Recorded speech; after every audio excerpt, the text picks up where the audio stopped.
this is Shamika Ravi, and I've been asked what is my assessment or sense of Swachh Bharat mission. As it happens, today is 10 years of India's fabled now Swachh Bharat mission. Well, you know, in 2014, if you remember, India had the world's highest open defecation instance. In fact, the global average at that point was 12% open defecation, and India had 40%. So, first of all, it was an enormous problem from a public health perspective, which is how we try to motivate the fact that everyone must have access to toilets.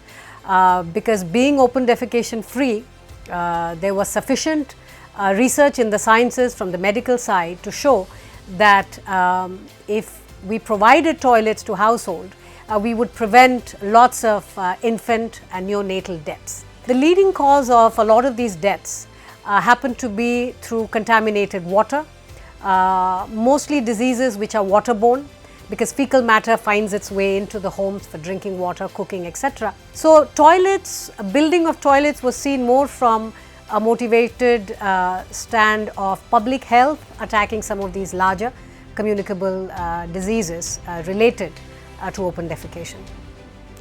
But beyond that, of course, it's also a matter of great shame that you know, there are many poorer countries which had lower extent of open defecation. So, there was a movement towards restoring some of that loss of dignity as well.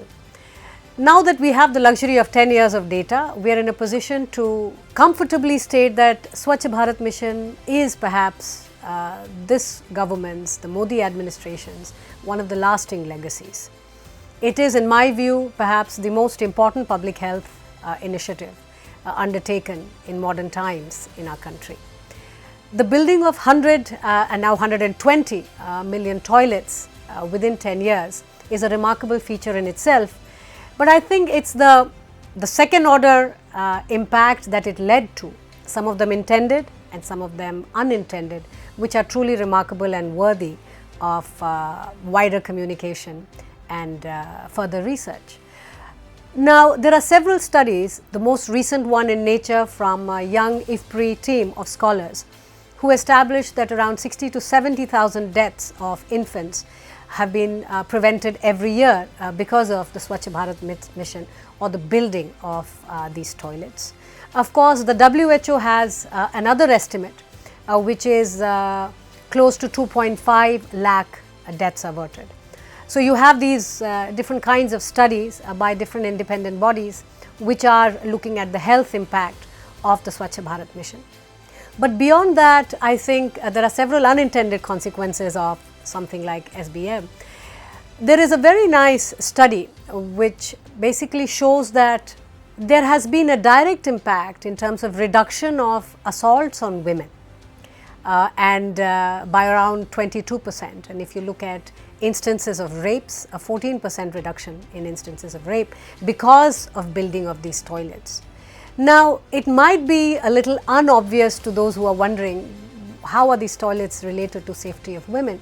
But then if you look at the pathways and the way it played out, a large part of it has to do with the fact that access to toilet in India, much like elsewhere in the world, is a highly gendered problem. It is not the same for men and women. And in particular, women, when they would go out into the fields to defecate, either alone or with friends, etc., that is when a lot of the assault, they were particularly vulnerable during these times. So, building of toilets close to home and for women to have ready access to toilets has proven to be one of the most important reasons why assaults overall have come down, particularly in rural areas. Now, there have been several studies which have also looked at why this remarkable feat of India also stands out from a global perspective. And one of them is that there are several other countries, and Nigeria comes to mind, which have similar problems, where you do have access to toilets not being universal or easily accessible. And there are other countries in the global south in particular which are looking to emulate some of these policies, and particularly related to health and hygiene, and Swachh Bharat mission stands out as an important one. Now, You know, this is not the first time. It's not that after 2014, it's only after that that we started thinking of toilets. The government of India across different states as well, there have been several efforts in the past. But for multiple reasons, for many reasons, it remained unsuccessful, as a result of which even in 2014, we had open defecation of multiple, more than 3 times the global average at 40%. So I think, in my opinion, Swachh Bharat mission is one of the most important legacies of the Modi administration, not just in terms of public health outcomes, but in terms of restoring dignity to ordinary men, and particularly women and young girls across rural areas of India.